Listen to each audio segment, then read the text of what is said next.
Halo guys, kembali lagi bersama aku Grace. Di video sebelumnya kita udah ngebahas tentang 12 asas-asas dalam bimbingan konseling. Nah, di kesempatan kali ini, di video ini, kita akan bahas jenis-jenis layanan dalam bimbingan konseling dan layanan-layanan pendukungnya. Ada apa aja ya? Nah, tanpa berlama-lama lagi, kita langsung masuk aja ke videonya. Check it out! Kita bakal terlebih dahulu membahas layanan inti bimbingan konseling. Ada berapa sih layanan inti bimbingan konseling itu? Ada 10 ya guys. Yang pertama ada layanan orientasi. Layanan orientasi merupakan layanan yang memungkinkan peserta didik atau konseli memahami lingkungan baru, terutama lingkungan sekolah dan objek-objek yang dipelajari untuk mempermudah dan memperlancar berperannya peserta didik atau konseli di lingkungan yang baru itu. Tujuan dari layanan orientasi adalah agar peserta didik atau konseli dapat beradaptasi dan menyesuaikan diri dengan lingkungan baru secara tepat dan memadai, yang berfungsi untuk pencegahan dan pemahaman. Yang kedua, ada layanan informasi. Layanan informasi adalah layanan yang memungkinkan peserta didik atau konseli menerima dan memahami berbagai informasi.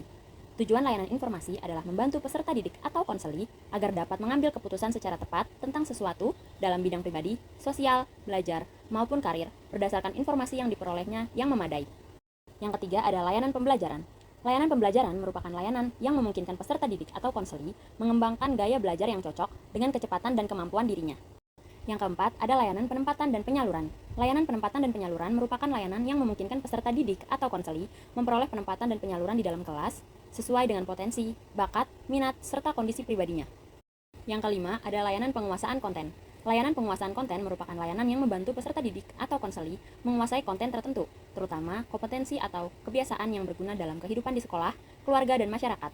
Yang keenam, ada layanan konseling individual. Layanan ini merupakan layanan yang memungkinkan peserta didik atau konseli mendapatkan layanan langsung tatap muka secara perorangan dengan guru BK atau konselor untuk membahas dan mengentaskan permasalahan yang dihadapinya dan perkembangan dirinya. Yang ketujuh ada layanan konseling kelompok. Layanan konseling kelompok merupakan layanan yang memungkinkan peserta didik atau masing-masing anggota kelompok memperoleh kesempatan untuk pembahasan dan pengentasan permasalahan pribadi melalui dinamika kelompok. Yang kedelapan, layanan bimbingan kelompok. Layanan ini merupakan layanan yang memungkinkan sejumlah peserta didik atau konseli secara bersama-sama melalui dinamika kelompok memperoleh bahan dan membahas pokok bahasan atau topik untuk menunjang pemahaman dan pengembangan kemampuan sosial baik sebagai individu maupun sebagai pelajar. Yang kesembilan ada layanan konsultasi. Layanan konsultasi merupakan layanan yang membantu peserta didik atau konseli dan atau pihak lain dalam memperoleh wawasan, pemahaman, dan cara-cara yang perlu dilaksanakan dalam menangani kondisi dan atau masalah peserta didik. Nah, dan yang terakhir nih guys, dari layanan inti bimbingan konseling, ada layanan mediasi. Layanan mediasi merupakan layanan yang membantu peserta didik atau konseli menyelesaikan permasalahan atau perselisihan dan memperbaiki hubungan antar peserta didik atau konseli. Dalam hal ini, guru BK atau konselor berperan sebagai mediator. Nah, tadi kan udah ada 10 layanan inti bimbingan dan konseling. Sekarang kita mau bahas layanan pendukung bimbingan konseling. Ada berapa ya? Apa ada 10 juga atau kurang atau lebih? Cuman ada 5 jenis layanan bimbingan konseling guys, yang pendukung ya. Nah, kita bahas aja setelah ini. Nah, yang pertama ada aplikasi instrumentasi. Aplikasi instrumentasi adalah upaya pengungkapan melalui pengukuran dengan menggunakan alat ukur atau instrumen tertentu. Hasil aplikasi ditafsirkan, disikapi, dan digunakan untuk memberikan perlakuan terhadap peserta didik atau konseli dalam bentuk layanan BK, agar diperoleh data tentang kondisi tertentu atas diri peserta didik tersebut.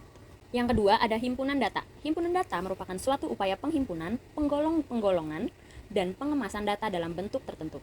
Hal ini bertujuan untuk memperoleh pengertian yang lebih luas, lebih lengkap, dan lebih mendalam tentang masing-masing peserta didik atau konseli, dan membantu siswa memperoleh pemahaman diri sendiri.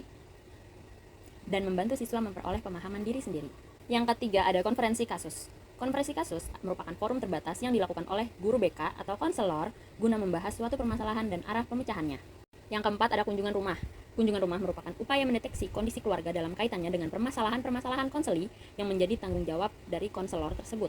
Yang terakhir nih guys, ada alih tangan kasus. Alih tangan kasus merupakan upaya mengalihkan atau memindahkan tanggung jawab memecahkan masalah atau kasus-kasus tertentu yang dialami oleh peserta didik atau konseli kepada orang lain yang lebih mengetahui dan berwenang, bertujuan untuk memperoleh pelayanan yang optimal dan pemecahan masalah peserta didik atau konseli secara lebih tuntas.